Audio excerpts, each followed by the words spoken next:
BPK Insight hadir untuk mengajak kalian mengenal lebih dekat lewat cerita dan sudut pandang yang berbeda.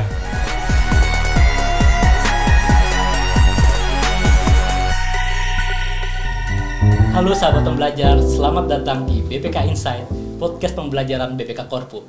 Apa kabarnya sahabat pembelajar semua? Semoga dalam keadaan sehat dan bahagia. Pada episode podcast kali ini akan ditemani saya Agustiawan sebagai host. Dan nanti kita akan berbincang mengenai hal yang sangat menarik dan relevan pada kondisi saat ini. Masih ada hubungannya dengan kesehatan mental atau mental health, yaitu manajemen stres. Nah, sahabat pembelajar, pasti semua orang pernah mengalami namanya stres ya. Nah, hal itu tidak dapat kita hilangkan, tapi kita bisa kelola dengan baik. Nah, sebenarnya apa sih pengertian stres itu dan bagaimana kita cara mengelolanya dengan baik? Langsung saja kita berbincang dengan narasumber kita. Beliau adalah pegawai pada BPK di bagian Biro SDM, tepatnya di Subak Konsultasi. Dan beliau ini jabatannya adalah analis kepegawaian muda. Dan kita perkenalkan, ini dia Mbak Adisti Kusumaning Tias. Halo Mbak, apa kabar? Hai Mas Agus, alhamdulillah baik. Alhamdulillah. Ya. Nah, terima kasih Mbak Adisti sudah berkenan bergabung di BPK Insight ini untuk berbagi pengalaman dan cerita kepada sahabat pembelajar sekalian. Ya, terima kasih sudah diundang. Sama-sama Mbak. Nah, hal pertama yang terbesit nih Mbak di pikiran saya tuh terkait dengan stres. Sebenarnya itu pengertian stres itu apa sih Mbak? Dan pengertian dari manajemen stres itu apa sih? Mungkin bisa share kepada para sahabat pembelajar. Stres secara umumnya itu diartikan ketegangan. Ketegangannya bisa untuk fisik, emosi maupun kognitif gitu Mas. Artinya ketegangan itu bisa mengenai atau terdampak pada fisik maupun kognitif. Itu fisik itu seperti apa misalnya Mbak? Kalau fisik tuh misalnya gini, ada pekerja yang di pabrik gitu dan dia mengangkat beban berat dan beban itu kemudian kayak terlalu berlebihan gitu efeknya ke tubuh, itu juga suatu stres. Nanti biasanya kalau yang labor gitu tuh gangguannya adalah misalnya gangguan tulang belakang gitu atau keluhan fisik yang lain gitu. Kalau tadi Mbak Adisti juga sebutkan terkait dengan kognitif, itu mungkin bisa dijelaskan lagi Mbak, maksudnya seperti apa? Nah, kalau kognitif kayaknya teman-teman pemeriksa ya sering mengalami kalau udah mau exit meeting gitu, semua data terus bagaimana menganalisa gitu lah Mas. Kalau lagi loadnya lagi banyak, itu juga bisa salah satu jadi stres stimulus untuk timbulnya stresor kognitif gitu. Oh, jadi menyerang ke emosional gitu ya Mbak? Ke beban di pikirannya, jadi dia tidak bisa konsentrasi, tidak bisa melakukan pekerjaan kognitif atau aktivitas kognitif yang lainnya dengan lebih lancar gitu, karena terlalu banyak load, jadi dia perlu tuh ambil jeda, mengurai dulu gitu, kurang lebih seperti itu Mas. Oke. Nah, kalau misalnya kita terkena stres nih, misalnya gejala-gejala umum apa sih Mbak yang misalnya tampak, misalnya jadi kita bisa antisipasi nih, wah saat ini kita sedang stres, gejala umum yang tampak itu seperti apa Mbak Disti? Jadi seperti halnya stres itu bisa ketiga tadi itu yang internal kan, dampaknya juga bisa ketiga tempat tadi. Kalau sumbernya bisa ada yang eksternal Mas, bisa situasi dan lain-lainnya ya. Nah, kalau misalnya dampaknya ke emosi tadi itu benar. Misalnya mengalami tiga-tiganya deh, misalnya ada pekerja di pabrik gitu, udah dia capek kan seharian, terus di rumah mungkin istrinya ngajak berantem tuh secara emosi kan dia pasti ada hal-hal sensitif yang kena kan. Yeah. Nah, itu keluarnya marah. Itu dampak emosinya ke situ. Jadi dia tinggilah tensionnya gitu, keluar dalam bentuk emosi yang tidak tenang gitu. Kalau tadi kan timbulnya marah atau emosi. Kalau kita leveling gitu Mbak misalnya, apakah ada levelnya dari stres itu, misalnya stres tingkat rendah, kemudian menengah ataupun tinggi, apakah ada level-levelnya? Ada, jenjang-jenjangnya itu ada.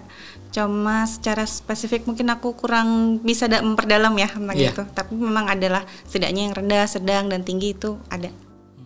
Dan tadi pun faktor dari pemicunya juga internal dan eksternal gitu ya Mbak.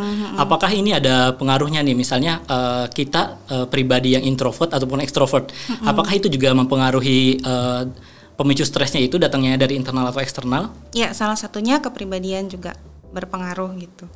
Kalau dapat stresor dari luar, entah misalnya tadi kan saya sudah menyebutkan tuh load kerjaan banyak, atau mungkin juga dari komunikasi dengan atasan, ada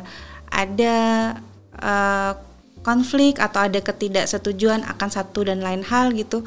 Nah, itu pun kalau yang individu yang bersangkutan tidak bisa mengelola, itu akan menjadi suatu stresor. Sebetulnya stresor itu kayak kurva normal gitu Mas. Kalau masih di ambang yang bisa ditoleransi, maka tidak apa-apa. Tapi kalau di luar titik itu, maka di situ dia akan muncul dampak-dampak negatif gitu. Reaksinya gitu ya Mbak.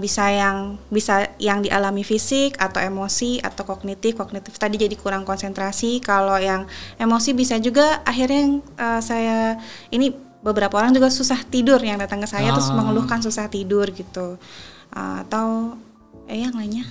Oke. Nah, kalau misalnya kita sudah terkena stres nih, kemudian kan apabila itu nggak dikelola dengan baik, tadi yang Mbak Adisti sampaikan ya, sampai gangguan susah tidur, akhirnya mengganggu kesehatan fisik juga dan mental pastinya Mbak. Kemudian cara yang efektif untuk kita mengelola stres tersebut itu pada umumnya seperti apa Mbak? Ada beragam pendekatan ya Mas, tapi yang saya pahami itu bisa kita dengan adjust, menyesuaikan, bisa menghindari atau kita menerima. Gitu. Adjust, kita hindari atau kita terima. Atau kita terima. Oke. Adjust tadi juga bisa altering gitu. Jadi kita menyesuaikan dengan stresor tersebut gitu. Jadi kita harus tahu penyebab stresnya juga gitu ya, baru adjust. Kalau yang avoid itu maksudnya gimana Mbak?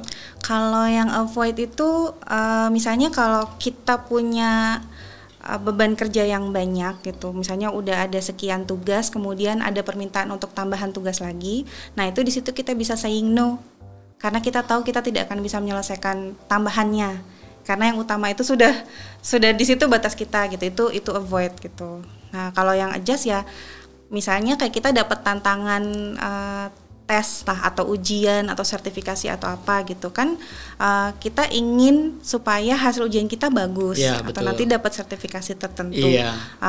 Itu sebetulnya pilihannya tetap 3 tadi, setiap orang punya 3 pilihan itu, apakah mau altering, mau menyesuaikan, mau avoid atau mau menerima gitu, ya udah gitu. Nah yang adjust ini akan membuat, kalau yang adjust menurut saya sih pertama udah accepting dulu ya, ini mau nggak mau tidak bisa kita tolak gitu. Nah terus bagaimana langkah-langkah kita untuk menyelesaikan tugas tadi. Memang itu suatu stresor, tapi kita terima dulu, tenang dulu, terus baru kita susun langkah-langkahnya mau gimana gitu untuk mendekati masalahnya supaya selesai dan hasilnya sesuai keinginan kita. Oke, jadi 3 caranya tadi juga kayak altering, avoid atau accepting itu kan juga sangat dipengaruhi dari sumber stresnya itu sendiri ya Mbak. Kalau misalnya tadi yang terkait misalnya kita mau mengikuti ujian agar lolos, itu kan kita emang tujuannya harus ya lolos. Jadi kan mau nggak mau itu memang kita bagaimana caranya kita kelola stres itu, misalnya dengan belajar atau dengan melihat contoh-contoh soal atau bagaimana caranya supaya memang goalsnya itu tercapai gitu ya Mbak. Belajar, lihat contoh soal, tapi kan teman-teman di BPK juga pasti pernah dibadiklat dengan mata ajar tertentu ya, terus ada ujiannya. Kadang kalau yang panjang pasti ada yang sakit deh. Betul. Nah itu salah satu dampak, mungkin juga efek ke terlalu banyak materi yang harus dipelajari gitu, itu jadinya akhirnya terdampak ke fisik gitu. Oke, jadi memang harus kita kelola ya. Kadang kan kondisi kita juga nggak selalu stabil ya Mbak Disti ya. Ada saat-saatnya sedang down itu. Kalau kita merasa sedikit sedang down itu signal nih bahwa stres akan datang gitu ya. Nah, apakah kemudian stres ini juga berkaitan dengan ini Mbak, habit atau kebiasaan seseorang? Misalnya sahabat pembelajar ini memiliki kebiasaan yang baik seperti pola makan dan olahraga teratur gitu ya. Apakah dengan ciri seseorang yang seperti itu akan mudah untuk mengelola stresnya dibandingkan mereka yang pola makannya tidak teratur, hidup tidak sehat, kemudian olahraga juga jarang? Apakah itu ada kaitannya dengan cara seseorang untuk mengelola stresnya? Habit atau pola hidup mungkin bisa mempengaruhi kesehatan ya Mas. Untuk terkait stresnya, mungkin ini sedikit contoh. Kalau misalnya ada orang yang sudah mempola, dia butuh tidur sekian jam, dan dia sudah punya waktu-waktunya untuk tidur gitu, dan itu dia rutin melakukan. Orang yang seperti itu biasanya stresnya lebih terkelola gitu. Lain dengan orang yang mungkin punya jam tidur tidak menentu, atau karena satu pekerjaan dia harus begadang gitu, itu biasanya akan berpengaruh lah setidaknya itu akan menjadi stres kan, karena dia tidak bisa istirahat, yang itu tadi jadinya ya emosinya biasanya pertama Karena akan kurang tidur. kelihatan. Betul. Karena kurang tidur terus jadi emosi, itu kan juga pola ya, berarti orang yang punya pola hidup yang baik gitu, mungkin teman-teman nanti baca dari beberapa artikel gitu, apa sih ya pola hidup yang baik gitu, itu mendukung untuk mencegah orang tidak bisa mengelola stres dengan baik. Oke, jadi ada kaitannya gitu ya Mbak. Nah kemudian kalau misalnya dampak stres yang paling rendah hingga paling tinggi menyebabkan apa gitu Mbak, bila seseorang itu tidak dapat mengendalikan atau mengelola stresnya? Dampak yang mungkin ringan atau sedang itu mungkin kecemasan ya. Kan orang pasti kalau dapat sesuatu yang di luar kemampuan dia kan gelisah kan, atau cemas gitu. Betul. Duh ini gimana gitu, bagaimana mengatasi ini, melewati ini gitu. Nah itu tuh yang paling ringan. Kemudian yang beratnya adalah depresi. Jadi kalau depresi orang sudah kehilangan makna hidup, udah kayak nggak punya motivasi untuk bangun pagi, nggak punya motivasi untuk kerja gitu. Nah itu paling buruknya lagi akan mengarah ke bunuh diri. Jadi kenapa orang depresi itu patut mendapatkan support lebih, karena jangan sampai dia bunuh diri gitu. Itu kalau mental health ujung yang paling jelek ya tuh gitu. Oke. Jadi sebenarnya pun hal itu bisa kita cegah ya kalau misalnya kita sudah merasakan dampaknya, ini misalnya dari dampak kecemasan itu ya langsung kita kelola gitu ya Mbak ya, dari stres itu sendiri, jangan sampai nanti malah merugikan diri atau bahkan berbahaya gitu ya. Benar. Dan juga sebetulnya ini buat teman-teman sih, buat sahabat pembelajar juga. Jadi kalau ada teman-temannya yang terlihat sudah mulai motivasinya rendah atau nggak ada semangat di tempat kerja gitu, nah itu perlu tuh dapat support lebih. Jadinya dia tidak sampai ke depresi gitu, karena takutnya kan kalau depresi kemudian ada intensi untuk bunuh diri gitu. Jadi kalau teman-teman aware tentang ini, rangkullah teman-teman di lingkungan gitu. Jadi dipengaruhi juga cara kita mengelola stres itu, kalau misalnya kita sulit itu lingkungan sekitar juga berpengaruh ya Mbak Disti ya. Bagaimana support lingkungan terhadap kita gitu ya. Benar, itu modal banget buat di tempat kerja, itu juga menjadi suatu modal yang membuat kita lebih engage, lebih nyaman bekerja, itu adalah dukungan dari teman-teman. Nah tadi kan Mbak Disti sudah menyampaikan bahwa dampak-dampak stres itu kebanyakan hal-hal yang merugikan diri sendiri nih. Sebenarnya ada nggak sih Mbak dampak yang positif? Artinya apabila seseorang itu terkena stres malah dia bisa membuat dirinya lebih baik. Karena kan ada tekanan, ada dorongan, justru dia lebih bisa melampaui batas kemampuannya dia gitu. Ada nggak seperti itu? Bisa banget. Jadi stres itu emang kayak dorongan gitu buat seseorang, dan kalau dalam taraf yang masih bisa dia toleransi itu namanya eustress.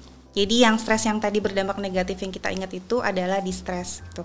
Nah, kalau misalnya dalam kurva normal, kalau masih di daerah yang bisa ditoleransi seseorang, itu akan membuat dia sedikit terpacu gitu untuk mencapai sasarannya gitu. Jadi tidak selamanya stres itu negatif ya Mbak ya. Apabila kita bisa kelola dengan baik, justru malah menjadi hal yang positif untuk kita gitu ya, untuk bisa jadi bahan kita lebih berkembang lagi, betul seperti itu Mbak Disti.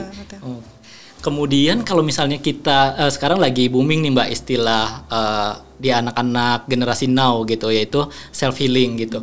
Nah sebenarnya apa sih kayak pengertian dari self healing itu Mbak? Apakah dampaknya itu bisa memberikan sesuatu yang positif? Artinya apabila kita terkena stres nih, terus kita self healing, itu artinya kita bisa kelola stresnya dengan baik dan akhirnya kita bisa kembali normal lagi gitu.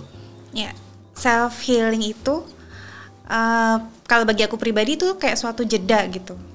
Dan beberapa waktu yang lalu mungkin lebih terkenal dengan nama mekanisme coping stress gitu. Nah, betul. Kalau sekarang terkenalnya karena para influencer dan artis gitu traveling terus bilangnya lagi self healing gitu. Di Instagram terutama yang Mbak ya. Yang kemarin ke Bali, yang ke Turki, yang ke Paris sekarang gitu kan. Gitu. Nah, menurutku sih jeda tiap orang itu beda-beda gitu. Bisa berbentuk apa aja dan mungkin sangat pribadi, bisa ditanyakan masing-masing gitu. Ada yang kalau di kantor ada yang suka punya hobi, entah itu bermusik gitu ataupun kalau aku makan gitu aku makan makanan yang aku suka, soto misalnya, atau yang udah punya keluarga sendiri mungkin pulang dari kantor ketemu anak istri langsung gitu, langsung lega gitu. Menurutku itu juga udah self healing.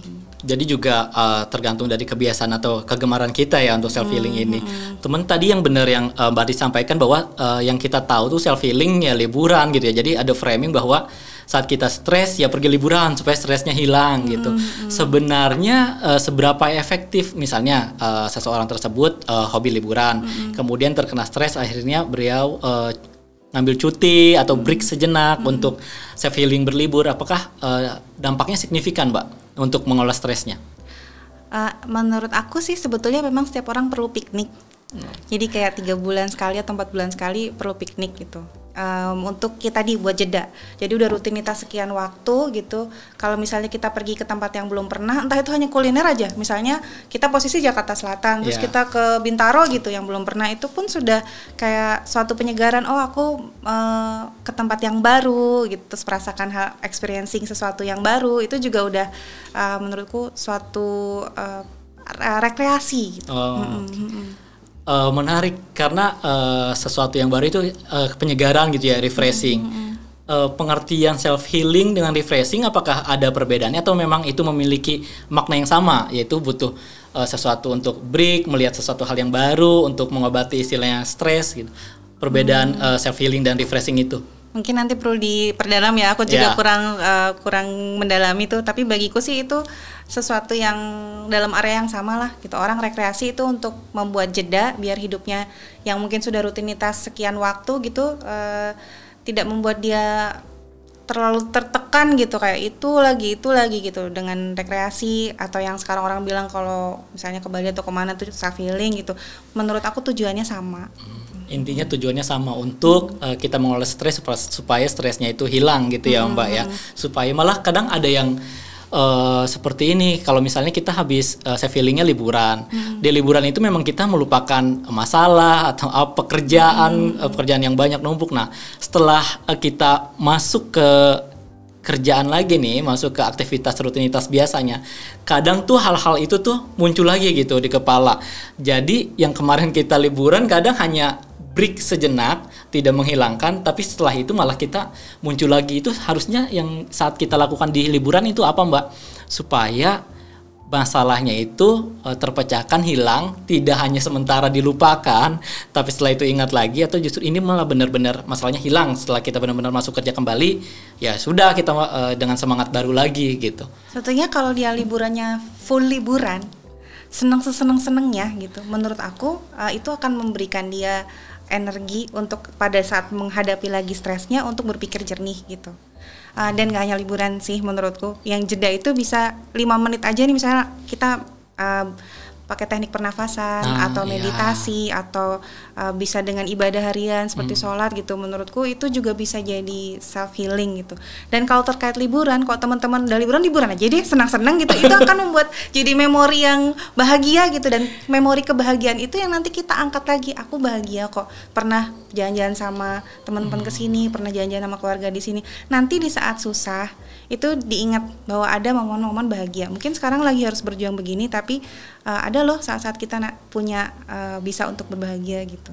Oke, iya, jadi di saat kita melakukan self healingnya itu kita fokus gitu ya Mbak ya, jangan memikirkan masalah-masalah atau yang lain lagi. Jadi setelah kita kembali normal beraktivitas, ya sudah. Jadi baterai tambahan tuh, baterainya udah dicas lagi gitu. Iya betul. Jangan lupakan liburan sih sebenarnya.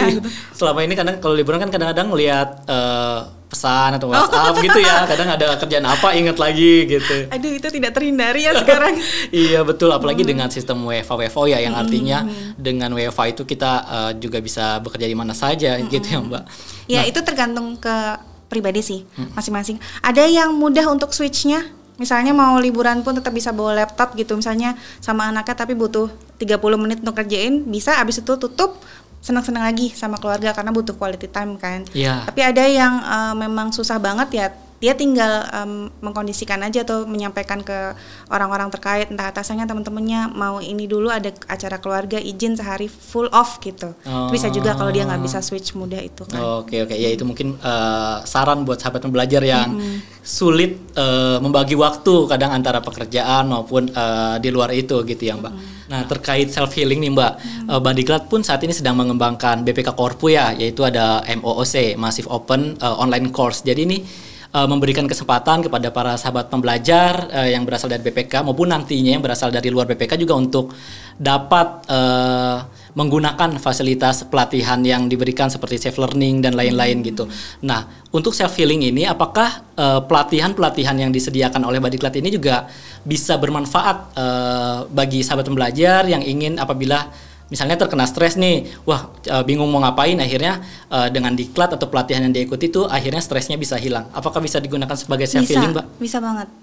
Bisa banget, tapi juga mungkin kembali ke kebutuhan masing-masing orang dan preferensi masing-masing orang ya. Tapi dengan kita belajar, terus di Diklat juga ketemu teman-teman yang dari beragam unit kerja kan, menurutku itu akan jadi suatu self healing sih. Dan artinya ini dampak stres yang bisa dimanfaatkan dengan baik ya Mbak, dengan positif ya. Jadi bisa misalnya lagi stres atau apa, ikuti pelatihan saja sesuai dengan kebutuhannya atau tema yang sesuai dengan dirinya. Kemudian juga kan plusnya juga peningkatan pengembangan kompetensi gitu ya Mbak. Benar. Oke. Nah kemudian kita sudah memasuki tahap pandemi ini di tahun ketiga nih Mbak. Kan kita menerapkan sistem bekerja WFO gitu. Apakah sistem bekerja WFO ini juga salah satu penyebab stres pegawai? Karena dua-duanya pun ada plus minusnya. Misalnya kayak WFO itu kadang dengan situasi pandemi ada kekhawatiran, kecemasan yang menimbulkan stres ya. Apakah nanti terpapar atau bagaimana? Sedangkan kalau WFA nih kita kadang ada gangguannya justru dari eksternal, dan misalnya dari wifi, internet, koneksi, kemudian dari keluarga. Apakah seberapa besar dampak sistem bekerja WFO ini terhadap stres pegawai? Ini pastinya sumber stres buat semua teman-teman pembelajar juga kan. Kalau di awal-awal mungkin ada yang gampang nih harus gimana, apalagi waktu itu belum dikenali kan COVID ini seperti apa, penanganannya bagaimana gitu. Dan kita harus dipaksa di rumah selama 3 bulan kalau nggak salah waktu itu ya. Iya. Yang nggak bisa kemana-mana, nggak bisa bergerak tuh pasti suatu tekanan sih, harus di rumah aja gitu. Itu mungkin masa-masa awal tuh beradaptasi gimana ya bisa bekerja dengan daring gitu, bekerja yang remote dari kantor gitu kan. Habis itu kayaknya teman-teman akan bisa punya pola tuh, ini yang efektif untuk mencapai target kita seperti ini gitu, dan akhirnya terbiasa. Kalau sekarang menurut saya sudah terbiasa bagi teman-teman, bahkan ada yang memetik keuntungan dengan WFH bisa seperti ini gitu. Kembali ke pribadi masing-masing, tapi aku juga merasa ini pun sesuatu yang sudah dikawal organisasi gitu, dengan bagaimana menciptakan sistem kerja yang paling optimal di masa pandemi. Jadi memang pengelolaan stres atau manajemen stres itu juga butuh waktu ya Mbak. Tergantung dari orang itu bagaimana cara dia menerima kemudian mengatasi stres itu gitu ya. Benar. Tadi ada yang cepat beradaptasi sehingga tidak masalah, ada yang butuh beberapa waktu untuk beradaptasi gitu ya. Nah terkait dengan mutasi nih Mbak gitu. Kalau misalnya di BPK sendiri kan memang terdapat kantor di seluruh Indonesia ya, artinya di seluruh kota sudah ada nih BPK. Nah apakah mutasi ini juga mempengaruhi stres pegawai? Artinya kan dengan mutasi ini banyak hal yang pegawai khawatirkan, seperti misalnya pisah dengan keluarga, kemudian penyesuaian tempat baru lagi. Sebenarnya apakah mutasi ini salah satu dampak jadi stres pegawai juga? Menurutku sumber stresor bisa juga gitu. Cuma ini kan suatu nature di organisasi kita. Namanya pemeriksa, baiknya tidak terlalu lama di satu tempat kan, sehingga tidak lama bertemu audit yang sama. Jadi itu memang nature-nya begini, dan bagaimana juga teman-teman untuk menerima dan mengelola hasil akhirnya gitu, atau avoid atau menghindari gitu. Nah kalau yang datang ke SCC ada juga gitu, tapi kalau dihitung prosentasenya, kalau dalam satu telaah kami gitu, dari beberapa tema dia masuk di kelompok kedua terkait pekerjaan, yang 12% dari seluruh alasan orang datang ke SCC gitu. Sedangkan alasan yang 36 sekian persennya itu adalah tentang keluarga, sisanya adalah tentang keluhan yang 20% gitu. Jadi kalau Mas Agus tanya ke saya apakah banyak yang datang ke SCC terkait mutasi gitu, ya prosentasenya demikian. Akan lebih banyak yang terkait tema perkawinan dan keluarga, yang 30%-an tadi, dan untuk yang terkait pekerjaan dan salah satu subtemanya adalah mutasi 12%. Oke, jadi justru tema terkait keluarga itu yang menjadi salah satu faktor pemicu ya dari seseorang itu datang ke SCC. Nah, mungkin di sini bisa sharing Mbak kepada para sahabat pembelajar ini, sebenarnya SCC itu apa sih? Jadi tadi Mbak sempat menyebutkan SCC. Penasaran nih sebenarnya SCC itu apa Mbak Risti? Ya, Employee Care Center di BPK itu adalah wadah yang kita buat Itu untuk harapannya itu untuk memberikan dukungan psikologis sesuai kebutuhan pegawai agar pegawai bisa mandiri dalam menyelesaikan masalahnya. Itu dan kemudian tetap produktif di tempat kerja. Itu garis besarnya SCC itu apa gitu. Kemudian dia ada itu untuk memfasilitasi beberapa layanan antara lain edukasi psikologis, konseling dan pendampingan psikologis dalam proses peradilan. Kita mengedepankan nama SCC itu memang supaya lebih dekat aja dengan pegawai. Karena kalau kita pakai nama Subak Konsultasi, khawatirnya tuh ada image yang kurang nyaman buat pegawai dan mereka tidak mau mengikuti kegiatan kita gitu. Jadinya kita kayaknya perlu deh nama branding apa gitu. Akhirnya kita cari dan ketemu SCC itu. SCC sudah berapa lama Mbak di BPK ini? SCC itu dari 2010 15 Juli. Oh 2010 jadi udah 2 tahun 12 tahun ya sudah lama. Dan peran Mbak Adisti di SCC itu bisa diceritakan Mbak? Di sana ngapain aja di sana, apa tugasnya? Jadi SCC itu kan kayak suatu merek dijual ya gitu. Walaupun itu juga wadah sih. Sebelumnya didahului dengan adanya sebagian konsultasi. Sebagian konsultasi ada dari perubahan SOTK BPK tahun 2007. Nah, saya masuk tuh di 2000 CPNS 2008, masuk kantornya 2009 gitu. Itu sudah ada satu angkatan sebelumnya. Nah, itu kita yang merakit bisa seperti apa nanti bentuk layanan dukungan psikologis pada pegawai gitu. Itu kita dapat blank canvas banget sih, nggak dapat petunjuk ini sebetulnya buat apa gitu. Jadi betul-betul kita nyari tahu apa yang bisa diberikan pada pegawai dengan tusi yang ada. Tusinya dari awal tidak berubah jauh. Yang pertama untuk memberikan bimbingan dan konseling. Sekarang mungkin bimbingan dan penyuluhan. Kemudian untuk administrasi tim TP4, tim penyelesaian permasalahan perkawinan dan perceraian gitu. Itu 2 itu. Nah, dengan kebingungan itulah kemudian kita benchmark tuh. Selain juga browsing gimana gitu layanan, kita dapat sesuatu sih yang ada Employee Assistance Programs, pendampingan pegawai itu ada namanya IAP kalau mungkin teman-teman pernah dengar. Bagian dari SCC. IAP itu bentuk kegiatan. Nah, Employee Assistance Program saya itu terus kita masukkan ke BPK tadi tuh salah satunya kita bikin branding dengan nama SCC tadi. Kemudian layanannya itu yang kita cari. Kita benchmark kemana-mana. Dan yang pertama itu ke Dinas Psikologi Angkatan Darat gitu karena memang dalam pencarian kita gitu memang dia itu adalah Mbah Psikologi Indonesia gitu. Jadi kita ke sana dan disambut alhamdulillah. Jadinya kita ke Dinas Psikologi Angkatan Darat di Bandung, kemudian ada beberapa dinas di Pemprov Jogja yang juga menyelenggarakan layanan konseling. Okay. Nah tadi ke Dinas Psikologi Angkatan Darat ini menarik sebenarnya kan kalau dari segi pekerjaan kan sangat berbeda nih. Apa yang ngebikin tim SCC ini untuk benchmark ke Angkatan Darat itu? Apa hal yang pengen diambil nih Mbak dipraktekkan di SCC BPK? Sebetulnya mereka justru mirip kita, termasuk juga Dinas Angkatan Laut dan Udara. Karena mereka punya pegawai atau punya staf yang ditempatkan di mana-mana. Kan tidak hanya di satu tempat angkatannya ya. Kalau Dinas Psikologinya memang bertempat di satu lokasi biasanya. Tapi kan angkatannya pasti punya staf yang di mana-mana gitu dan punya struktur yang sangat jelas gitu. Dan juga ada pola mutasinya kan gitu. Nah, itu membuat kita datang ke sana. Selain memang mereka yang paling awal ada gitu. Nah, di situ kita belajar bermacam layanan yang mereka berikan pada pegawai. Kalau di Dinas Angkatan itu lebih komprehensif. Bahkan mereka sampai bikin simulasi misalnya kalau terkait adanya perang gitu. Itu banyak banget mereka perangkatnya gitu. Nah, yang sesuai dengan kita sekarang itu yang mungkin terkait keluarga atau juga terkait pegawainya langsung gitu. Antara lain mereka suka bikin kegiatan sampai ke pos-pos yang jauh gitu. Jadi mereka mendatangi stafnya di sana memberikan edukasi psikologis buat pegawainya, buat keluarganya juga gitu. Jadi diambil yang pola-pola hanya hampir sama dengan BPK ya. Berarti tadi terkait dengan geografis ya Mbak, yang ada di mana saja bisa ditempatkan di mana saja itu yang diambil polanya ya. Kemudian tadi kemana saja Mbak? Pertama sih Dinas Angkatan Darat kan. Habis itu kita ke AU yang lebih dekat di Halim. Habis itu dapat link juga ke Angkatan Laut yang di Surabaya. Kebetulan kalau yang di Surabaya depan persis tuh kantor kita. Iya betul dekat. Dan saya juga sempat melihat Mbak di aplikasi SISDM-nya BPK nih, itu ada menu e-counseling gitu. Apakah ini adalah layanan yang berbeda dengan SCC? Apakah merupakan bagian dari SCC itu sendiri? Ya, bagian karena itu layanan konseling. Hanya medianya memang pakai media ini ya, media daring gitu.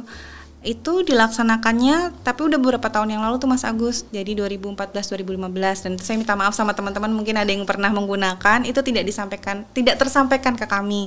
Jadi aplikasi tersebut itu ada vendor dari IT yang masa kontrak hanya sekian waktu, begitu habis juga kami tidak bisa menggunakan layanan tersebut. Cuma waktu itu mungkin belum prioritas untuk ada dan menggunakan media yang lain masih bisa. Jadi ini Mas, sampai sekarang sih masih dalam progres untuk pembaruannya. Dari 2019 sudah mulai dirakit lagi kebutuhan kita apa gitu. Karena semakin banyak, dengan data konseling semakin banyak, emang nggak mungkin dengan pengadministrasi yang sederhana sih harus dibantu IT. Iya betul. Karena kalau ada di aplikasi itu jadi lebih mudah untuk orang melakukan konsultasi atau untuk bercerita gitu ya Mbak ya. Oke. Kemudian yang siapa aja Mbak yang bisa datang ke layanan SCC itu? Apakah dalam masa pandemi ini dilakukan secara tatap muka langsung, pegawai hadir, atau dilakukan secara online? Yang bisa mengakses layanan ini semua pegawai. Ya. Di BPK bisa plus keluarga Batih. Jadi istri, pasangan, suami mungkin juga, terus anak-anak, bahkan orang tua kandung juga bisa gitu Mas. Untuk di masa pandemi ini justru dengan seperti ini kita harus mengarah ke ini, harus menggunakan beragam layanan media daring mau Google Meet, mau Zoom itu kita jadi benar-benar make gitu. Dan 2 tahun ini alhamdulillah juga sangat membantu, bahkan meningkatkan sih. Justru pandemi ini meningkatkan jumlah pegawai BPK sendiri yang menikmati atau hadir ke layanan ICC gitu ya Mbak? Pertama lebih mudah kan? Lebih mudah. Kalau dulu kan harus datang kan susah kan, itu kalau terutama yang harus pusat, dari kantor-kantor perwakilan ya. Walaupun ada yang by email, ada yang lainnya dengan telepon juga, tapi dengan Zoom itu jadi di mana saja, kapan saja ibarat kata ya bisa gitu. Dan mungkin juga berbarengan dengan kita tuh habis piloting SCC regional. Jadi tahun 2018 ada 5 SCC regional, kemudian 2019 dikerucutkan jadi 3, yaitu di kota-kota yang ada balai diklatnya, di Makassar, Medan, sama Jogja. Nah, habis itu terus pandemi gitu kan. Nah, itu udah langsung untuk tatap muka sangat tidak mungkin gitu, dan HIMSI pun mengarahkan untuk daring gitu. Jadi mulailah tuh mulai kita coba dengan daring, ternyata bisa diterima sama teman-teman pegawai yang butuh layanan konseling.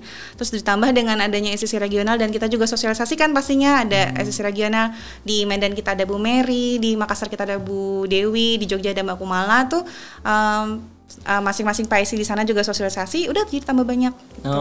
Okay. Mungkin nanti kalau misalnya sudah dengan fisik lagi bisa buka di Balai Diklat Bali Mbak, karena kita sudah buka di sana. Jadi semakin luas jangkauan dari SCC-nya itu ya. Benar. Nah, kalau misalnya ini Mbak, kalau adakah rencana ke depan yang akan SCC bangun gitu untuk membantu pengolahan stres? Apakah ada rencana misalnya ke depan lagi mau dibikin seperti apa, atau metodenya mau dirubah? Itu adakah rencana-rencana ke depannya? Pastinya yang tadi Mas Agus tanyain sih, e-counselingnya akan kita hidupkan kembali dan linknya langsung di SISDM biar teman-teman mengaksesnya juga lebih mudah gitu. Dan dengan ada e-counseling tadi itu harapannya usernya selain pegawai yang menggunakan layanan kuratifnya tadi, kalau counseling kan kuratif ya, nanti pimpinan-pimpinan yang membutuhkan data mengaksesnya juga lebih mudah. Jadi bisa melihat dari SISDM itu sendiri gitu. Pegawai yang pernah mendapatkan pendampingan, apakah pendampingan psikologis ya, apakah penanganan khusus atau rujukan, atau kalau self referral nggak sih? Yang tadi yang konseling ada 2 tuh. Jadi ada yang self referral yang pegawai sukarela datang gitu menceritakan masalahnya, ada yang rujukan yang dirujuk dari unit kerja atau pimpinan, dan ada yang penanganan khusus yang memang gangguannya lebih klinis gitu. Nah, harapan kami nanti ke depan usernya tidak hanya pegawai tapi juga pimpinan yang membutuhkan, kan misalnya pimpinan dimutasi kemana gitu, dia butuh data pegawainya seperti apa. Harapannya itu nanti juga bisa diakses, tapi pastinya dengan keterbatasan, misalnya hanya eselon 2-nya saja atau hanya Kasubag SDM-nya saja gitu. Tidak semua kemudian bisa mendapatkan data tersebut, enggak. Tuh. Dan kalau misalnya ditanyakan data pegawai yang konseling self referral dengan konseling rujukan dan penanganan khusus, banyak banget yang self referral gitu. Mungkin angkanya kalau dihitung dengan waktu yang 10 tahun tidak terlalu besar ya, tapi setidaknya dalam 5 tahun itu trennya adalah ada 60 konseling baru, bukan yang lama yang kemudian datang lagi gitu. Dan mereka bisa berapa kali datang dalam setahun itu untuk menceritakan masalah yang mungkin berbeda. Misalnya dulu datang dengan anak 1, habis itu datang dengan anak 2, habis itu datang anak 3, yang sebelumnya suaminya masih satu tempat, kemudian berikutnya suaminya penempatannya berbeda, bagaimana menyikapinya gitu, itu ada juga gitu. Jadi kalau misalnya pegawai pengen self referral, artinya datang langsung gitu ya Mbak ke SSI, itu mekanismenya seperti apa? Apakah langsung datang langsung ke sebagian konsultasi? Apakah harus ada janji untuk temu dulu gitu? Ya pastinya by appointment, karena kan waktunya ibu-ibu psikolog, kebetulan kita psikolognya masih ibu-ibu semua ya. Ada berapa mendapatkan orang? yang bapak-bapak itu tidak ada berapa mudah. Orang Mbak Adisti? Psikolognya yang di kantor pusat ada 2, Bu Evangeline Suwaidi sama Bu Rahmi Dahnan. Kalau yang di regional tadi udah saya sebutkan kan, ada Bu Mary, Bu Dewi, dan Mbak Kumala di Jogja gitu. Tuh, nah satu hari itu biasanya kita kasih 4 slot dan itu ngantri.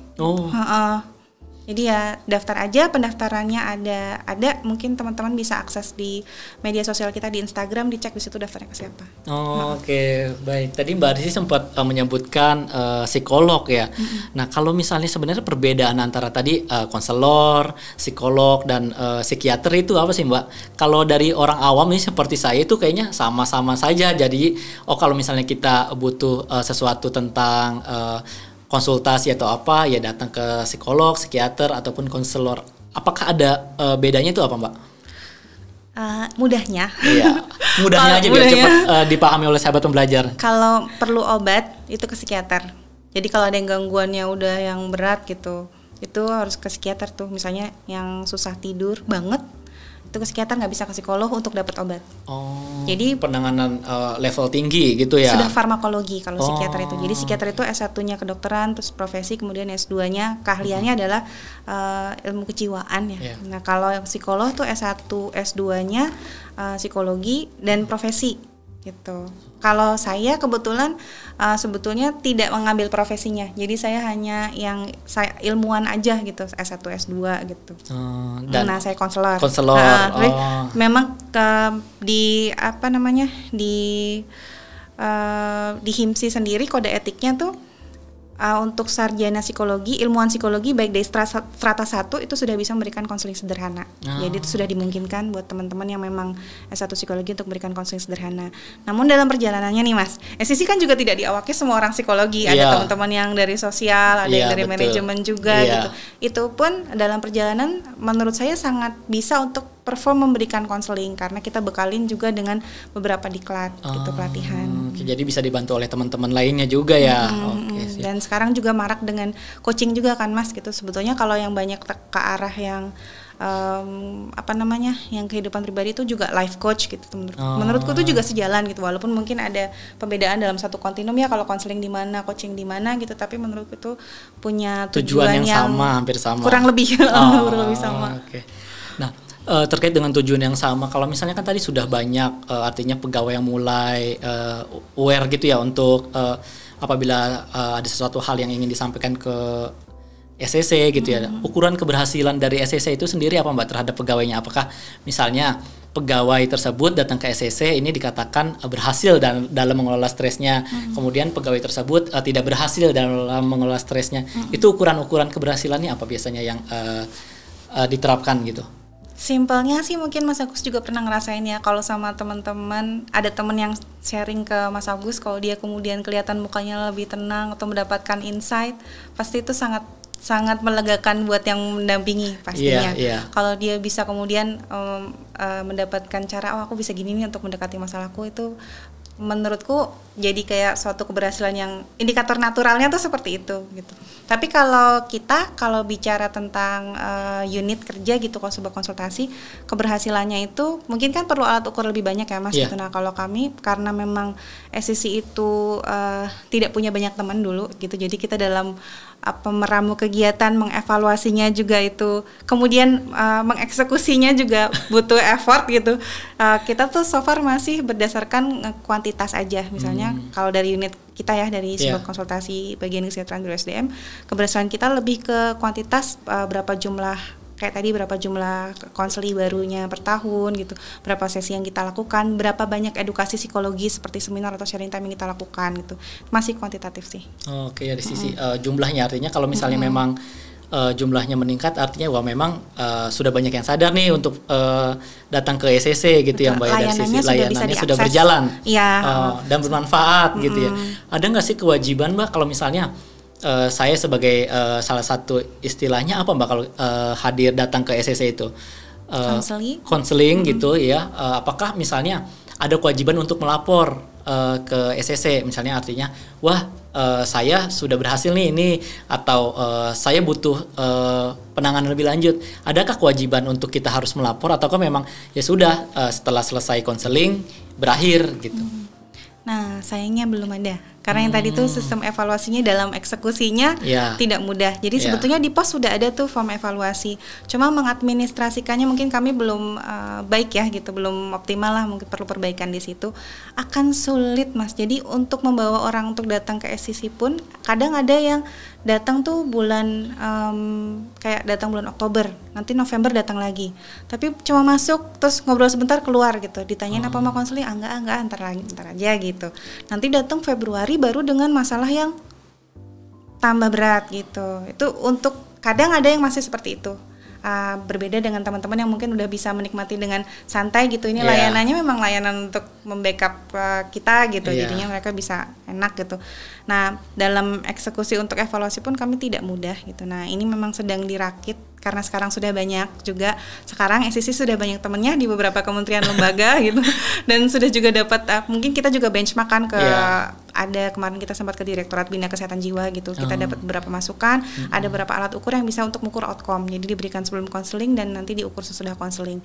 Itu mungkin terkait kesehatan mental pegawai, apakah dalam kondisi sehat atau tidak gitu, dan apakah mengarah ke depresi atau tidak gitu. Mungkin itu nanti akan kita gunakan di waktu-waktu ke depan gitu.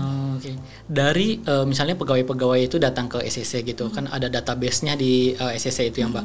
Apakah database ini juga menjadi bahan rekomendasi untuk pengembangan pegawai? Misalnya pegawai datang nih ke SCC, misalnya mengeluhkan terkait saya ada tingkat kecemasan atau apa gitu. Kemudian nanti untuk pengembangan pegawainya misalnya diberikan pelatihan terkait manajemen stres gitu. Adakah data-data itu dimanfaatkan untuk itu Mbak? Sebagai bahan rujukan atau rekomendasi? Bisa jadi penggunanya misalnya yang mengetahui data tersebut itu, misalnya kita kan ada 3 tema tuh. Terus tema tahun ini yang paling besar misalnya temanya, dan ini biasa terjadi sih, tema yang paling banyak ke SCC adalah tema pernikahan dan keluarga gitu. Kemudian kan itu masih ada subtemanya lagi, apakah pengasuhan anak, apakah komunikasi keluarga dan lain sebagainya gitu. Mungkin yang menggunakan paling dekat adalah atasan di subak konsultasi ya, kasubaknya, mungkin naik berjenjang ke atas kabak, kemudian karo kalau itu bisa digunakan. Tapi yang jelas sih biasanya kami mengadakan identifikasi juga kebutuhan konseling gitu. Nah, di situ justru dibaca kondisi-kondisi teman-teman nih, ada yang kita pernah ada identifikasi tentang stres untuk pegawai usia muda menengah ya, terus dewasa muda maksud saya. Terus ada juga identifikasi tentang profil kesejahteraan psikologis pegawai dengan skala RIF gitu, yang punya 5 dimensi. Nah, itu kita identifikasi, kemudian itu jadi pertimbangan layanan apa yang sesuai atau tema apa yang sesuai untuk kegiatan edukasi psikologis. Kita kan ada edukasi psikologis tuh dari awal SCC juga. Pertama yang kita gaungkan adalah edukasinya, karena kalau konselingnya itu kan bentuk kuratif. Mungkin yang teman-teman di dunia kesehatan tahu ada beberapa sifat ya, sifatnya ada yang kuratif, ada yang promotif, ada yang preventif juga gitu, ada yang edukatif. Nah, itu kita bikin edukasi psikologis berbentuk seminar atau sharing time. Itu harapannya teman-teman punya proteksi atau punya bekal dulu dalam menghadapi entah stres, entah ada konflik di jalan, itu kita bikin gitu. Nah, dari identifikasi itu temanya kita bawa ke edukasi. Nah, beberapa tahun kemarin memang kita paling banyak adalah tentang work-life balance pastinya, supaya teman-teman mengenali peran-peran apa aja yang dimiliki sebagai pegawai dan di luar dunia kerja gitu kan. Ada juga sebelumnya kita pernah bikin sharing time tentang apresiasi positif. Jadi bagaimana apresiasi di tempat kerja itu bisa mendukung suasana kerja yang baik dan meningkatkan target unit tersebut gitu. Dan ada beragam tema yang lain banyak banget. Dan juga ningkatin motivasi ya Mbak. Benar. Nah, tadi kalau misalnya untuk introvert, pegawai yang introvert gitu, kadang kan merasa malu untuk datang ke SCC ya, atau bercerita dengan teman atau dengan seseorang lainnya gitu. Bisakah kita melakukan self assessment sendiri Mbak? Jadi misalnya apabila kita terkena stres nih, kalau misalnya malu nih mau konsultasi, kita bisa ngelakuin self assessment nggak? Bisa.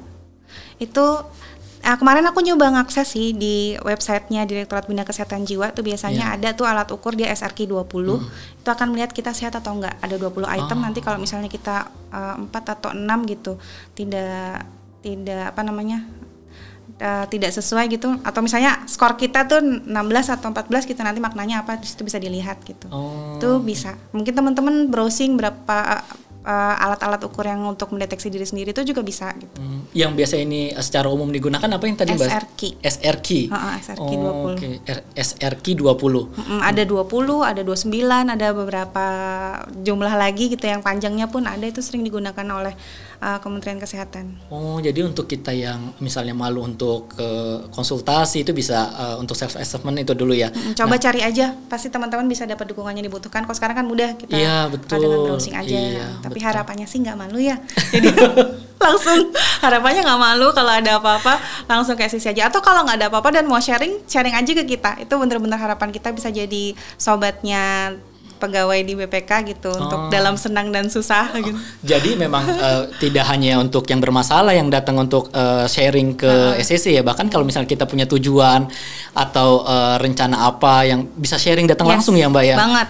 Saya kayak mau diklat atau mau S2 atau S3 gitu, dan persiapannya apa aja nih, butuh temen ngobrol, itu bisa datang ke kita gitu. Jadi kita identifikasi apa aja yang sumber daya dia sudah punya, kemungkinan kesulitannya apa gitu. Atau kayak tadi saya cerita, saya dia punya anak 1 terus mau punya anak 2, mau punya anak 3 gitu. Bagaimana sih persiapannya gitu. Nah, itu kita juga sangat disambut gitu. Jadi sekarang tuh paradigmanya ya tidak hanya yang bermasalah ya Mbak ya, apapun kalau misalnya kita punya kebutuhan, kita punya target yang ingin dilakukan atau pengembangan diri bahkan ya, mau sharing bisa ke SCC gitu ya. Nah, kadang pada dalam suatu kondisi nih Mbak, misalnya kita sudah melakukan self assessment ya. Dalam kondisi seperti apa kita memang harus datang gitu, misalnya kita butuh bantuan konselor maupun psikolog, itu dalam kondisi stres yang bagaimana? Saat sudah merasa overwhelmed, kemudian kerjaan mulai nggak beres atau hidup mulai nggak beres, mulai nggak ada makna hidup, udah cepet ke SCC. Langsung datang dong.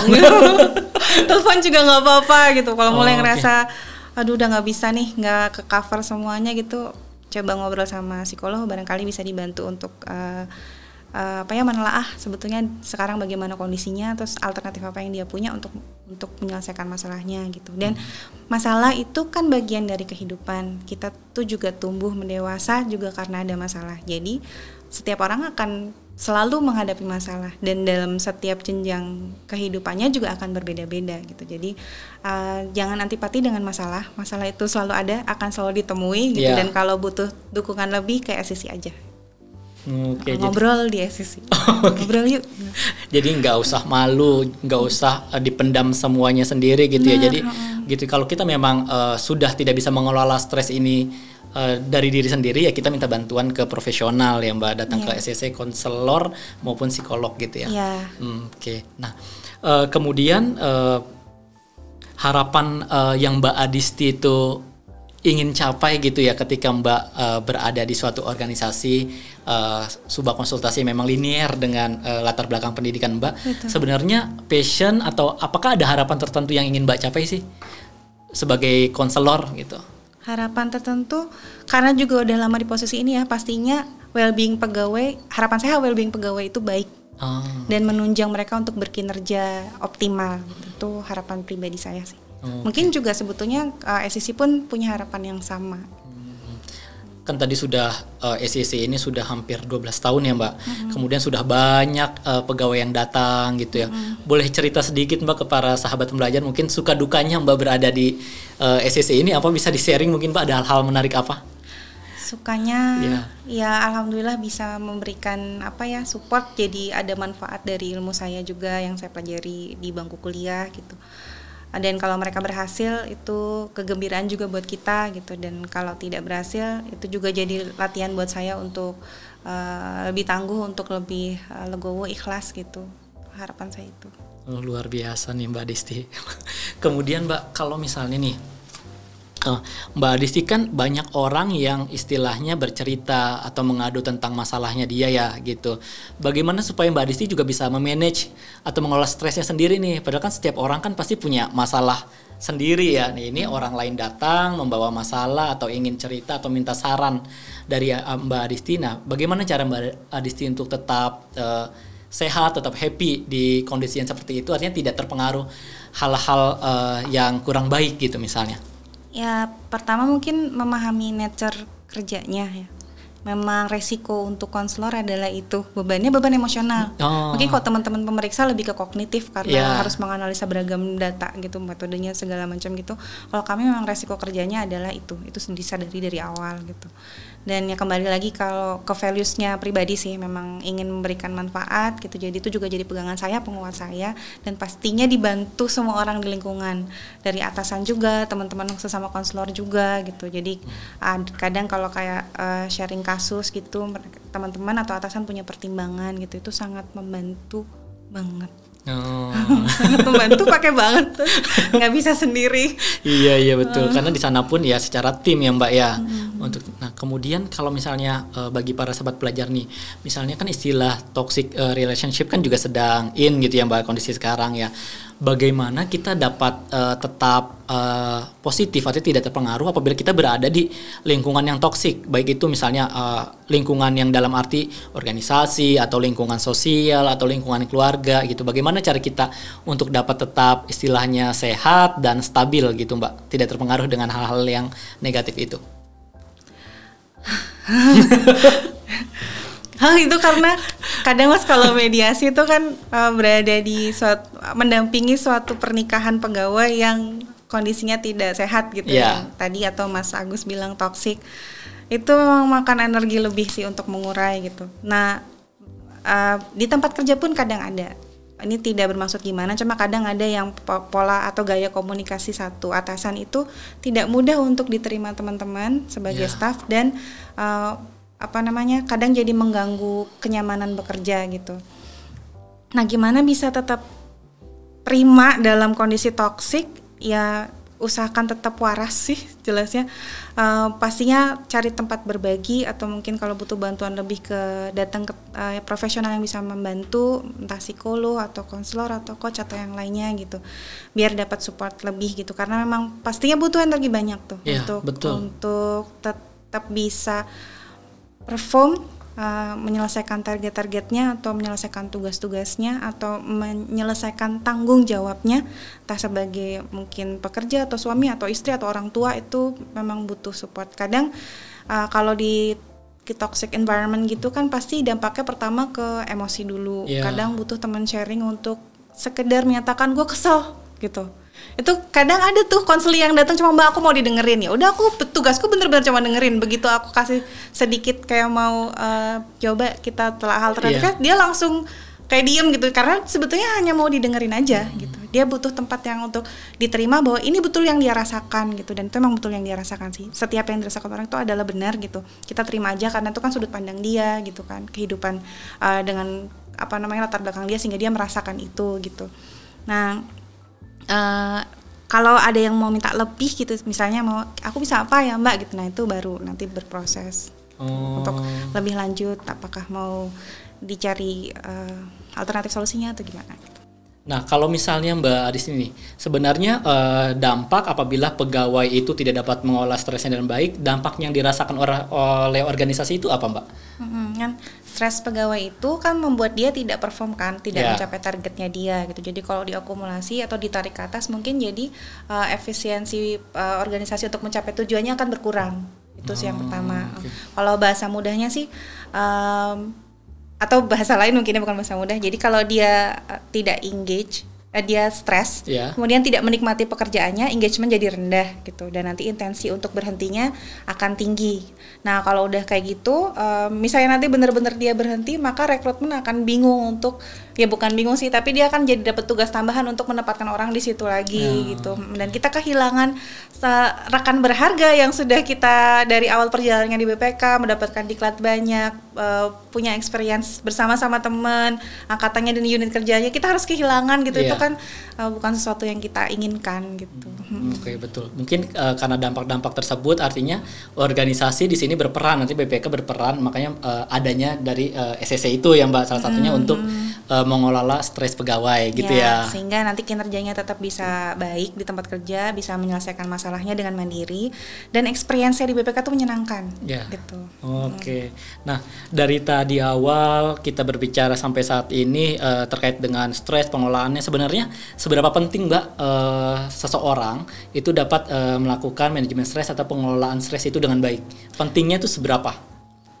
Penting, kalau diskalakan dari 1 sampai 10, 10. Oh, penting banget. Iya, karena kan masalah ada aja gitu, dan beban ada aja. Bagaimana kita bisa mengelola beban tadi, entah beban peran, beban pekerjaan, mencapai target, itu supaya kita bisa terus berjalan dengan baik, kita bisa berprestasi gitu, bisa menikmati interaksi dengan sekitar kita. Itu semakin baik pengelolaan stres kita, semakin kita mengenali diri. Awalnya memang mengenali diri, apakah kita cocok dengan metode yang ini dan bagaimana kita akan menyelesaikan masalah, itu maka dia akan bisa mengelola dengan baik gitu. Jadi penting banget teman-teman belajar aja, terus mengenali diri. Pertama sih mengenali diri, terus hal-hal apa yang membuat kita tertekan, terus dilatih dirinya tuh untuk, misalnya dulu kalau dikasih tugas sekian dalam seminggu itu tidak terselesaikan, coba bagaimana caranya untuk dia bisa nyaman dengan jumlah tersebut. Kemudian kalau sudah stabil bisa coba di-challenge dirinya, ditingkatkan lagi. Itu kan berarti kan dia melebarkan toleransi stresnya. Oh iya, betul.